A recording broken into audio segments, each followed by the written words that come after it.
Welcome to Samba Samba. Enjoy the video. In this video, I will show how to play Red Dead Redemption 2 on PS5. Begin by installing the game and applying all updates, then set System Performance Mode for stability.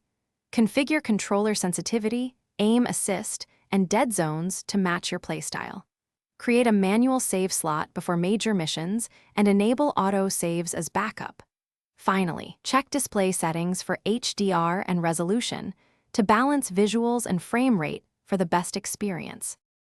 Start by customizing your control layout to make riding, shooting, and interaction feel natural. Reduce HUD clutter when exploring to enhance immersion, but enable key prompts for mission guidance.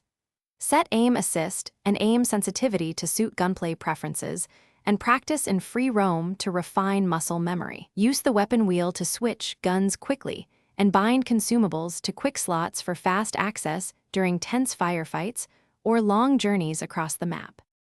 If you're finding this guide helpful, please subscribe and like to support the channel. Quick recommendation: grab Little Tree's Black Ice as a fun way to keep your car smelling fresh after long gaming sessions, because no one wants a stinky ride between missions. Check the description for the link and other deals to grab one easily. Thanks for the support. Now let's get back to the video.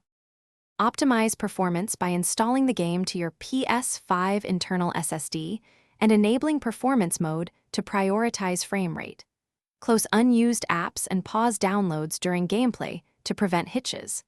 Lower demanding settings like motion blur and shadow quality if you prefer steadier performance.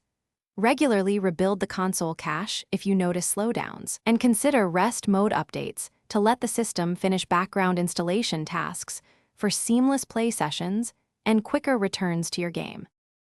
Thanks for watching. Consider subscribing if we helped you.